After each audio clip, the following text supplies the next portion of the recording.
بلو بیل cruise شپ کے ڈوب جانے کے 84 گھنٹے بعد ایک گریک فرائٹر نے ٹیریجو کو دیکھ لیا۔ انہوں نے ایک چھوٹی بچی کو ایک چھوٹے سے ٹیوب نما چیز پر بیٹھے ہوئے دیکھ لیا جو کہ سمندر کے بیچوں بیچ تھا۔ یہ سفر کی 5ویں رات تھی کہ جب ٹیریجو بلو بیل کروز شپ کے نیچے بنے ہوئے سونے والے کمرے میں موجود تھی۔ اوپر سے آتی ہوئی پانی کی آواز اور انسانی چیخوں نے اسے نیند سے اٹھا دیا تھا۔ وہ بہت ڈر رہی تھی کیونکہ اسے کچھ معلوم نہیں تھا کہ اوپر کیا ہو رہا ہے، اور وہ ویسے ہی بیٹھی رہی اور کچھ نہ کر سکی۔ لیکن آخر کار وہ ہمت کر کے اپنے بنک بیڈ سے اتری اور آہستہ آہستہ سیڑھیاں چڑھ کر اوپر جانے لگی۔ اوپر پہنچ کر اس نے اپنا سر دروازے کے پیچھے سے باہر نکالا اور شپ ڈیک کی طرف دیکھنے لگی۔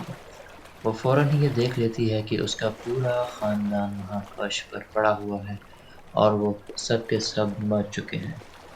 وہ ادھر خوف سے جمی کھڑی تھی کہ تبھی جولین ہاروی وہاں آیا اور اسے واپس نیچے سونے والی جگہ پر جانے کا کہا۔ لیکن وہ ادھر ہی بیٹھی یہ دیکھ رہی تھی کہ سمندر کا پانی جہاز میں داخل ہو چکا تھا اور وہ نیچے والے حصے میں جا رہا تھا۔ تو یہ دیکھ کر اس نے اندازہ لگا لیا کہ اگر وہ نیچے گئی تو پانی میں ڈوب جائے گی۔ تو اس نے ادھر ہی رکنے کا فیصلہ کیا اور اٹھ کر جہاز کے ڈیک کی طرف جانے لگی۔ وہاں وہ جولین ہاروی کو دیکھتی ہے جو کہ جہاز کے کنارے کھڑا ہے۔ وہ جولین سے زور سے چلا کر پوچھتی ہے کہ کیا ہم ڈوبنے والے ہیں؟ وہ اس کی طرف دیکھ کر صرف یہی کہتا ہے کہ ہاں۔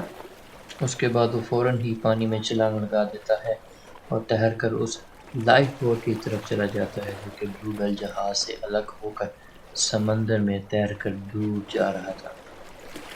وہ چھوٹی کشتی پر سوار ہو کر وہاں سے چلا جاتا ہے، اس چھوٹی بچی کو ڈوبتے جہاز پر اکیلا چھوڑ کر۔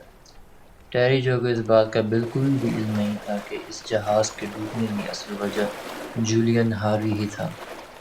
جب اسے جہاز کے کپتان کے طور پر رکھا گیا تھا تو اسے ایک موقع مل گیا تھا اپنی نئی نویلی دلہن کو جہاز پر لانے کا اور اس کا قتل کرنے کا، کیونکہ وہ اپنی بیوی کے نام پر کروائی گئی انشورنس کا پیسہ لینا چاہتا تھا۔ اور اس انشورنس کی شرط میں ایک شرط یہ بھی تھی کہ اگر اس کی بیوی کی موت کسی قدرتی سانحے میں ہوتی ہے تو اسے انشورنس کی رقم دوگنا دی جائے گی۔ یہ اندازہ لگایا جاتا ہے کہ جب وہ یہ گھناؤنا عمل کر رہا تھا تو ٹیریجو کے خاندان کے کسی شخص نے اسے دیکھ لیا تھا اور اپنا یہ جرم چھپانے کے لیے اس نے سب کو ختم کر دیا تھا۔ اس بات کا آج تک پتہ نہیں چل سکا ہے کہ اس نے ٹیریجو کو کیوں ختم نہیں کیا تھا اس وقت، یا پھر یہ ہو سکتا ہے کہ جب وہ جہاز سے کودا تھا اور لائف بوٹ لے کر نکل گیا تھا تو اس نے سوچا ہوگا کہ یہ چھوٹی بچی بھی جہاز کے ساتھ ڈوب جائے گی اور کوئی بھی ثبوت اور کوئی بھی گواہ باقی نہیں بچے گا۔ لیکن وہ ایک مشہور کہاوت ہے کہ جسے اللہ رکھے اسے کون چکھے۔ تو 11 سالہ ٹیریجو ایک دم حرکت میں آتی ہے کیونکہ جہاز بہت تیزی سے ڈوب رہا تھا۔ اسے یاد آیا کہ جہاز کی دوسری طرف ہنگامی صورتحال سے نمٹنے کے لیے استعمال کے لیے ایک کورک فلوٹ تھا جو کہ جہاز کی دیوار کے ساتھ چسپاں تھا۔ وہ بھاگ کر ادھر جاتی ہے اور اسے دیوار سے الگ کرتی ہے، اسے پانی میں رکھتی ہے اور جہاز کے ڈوبنے سے پہلے اس پر سوار ہو جاتی ہے۔ تھوڑی دیر میں جہاز پانی میں ڈوب کر اس کی آنکھوں سے اوجھل ہو جاتا ہے اور اب وہ ایک وسیع سمندر کے بیچوں بیچ پھنس چکی تھی اور دور دور تک کوئی زیرو موجود نہیں تھا۔ اس کے پاس نہ تو کھانا تھا، نہ پانی، اور نہ ہی سایہ حاصل کرنے کے لیے کوئی چیز تھی اس چھوٹے سے اچکولے کھاتے کورک فلوٹ پر۔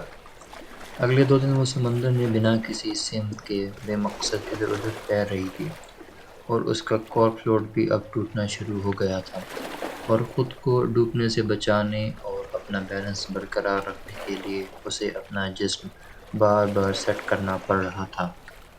اور اس وقت صرف ایک ہی انداز اس کے لیے کارآمد تھا کہ جس میں اسے اپنی ٹانگیں پانی میں ڈھکنی پڑتی تھی، مطلب آدھا جسم پانی میں اور آدھا جسم فلوٹ کے اوپر، کیونکہ فلوٹ اب زیادہ وزن برداشت نہیں کر سکتا تھا۔ اور اگر وہ اوپر اپنا پورا وزن ڈالتی تو اس کے ڈوب جانے کا خطرہ تھا۔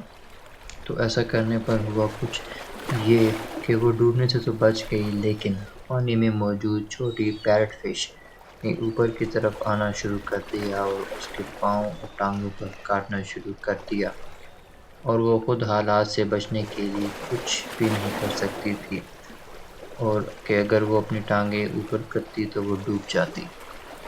بلو بیل کروز شپ کے ڈوب جانے کے 84 گھنٹے بعد ایک گریک فرائٹر نے ٹیری جو کو دیکھ لیا۔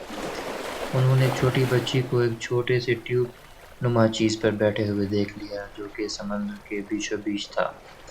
تو وہ لوگ اپنا جہاز اس طرف لے آئے۔ شروع میں جب انہوں نے اسے اوپر اٹھانے کی کوشش کی تو بہت محتاط تھے، کیونکہ اس وقت وہاں آس پاس بہت سی شارکس موجود تھیں، اور ان کی ذرا سی غلطی یا جلد بازی سے وہ پانی میں گر کر شارک کی خوراک بن سکتی تھی۔ لیکن آخر کار وہ اسے اپنے ٹوکری میں لانے میں کامیاب ہو گئے اور اسے کھینچ کر جہاز پر لے آئے، اور کچھ ٹائم کے بعد ٹیری جو بہتر محسوس کرنے لگی۔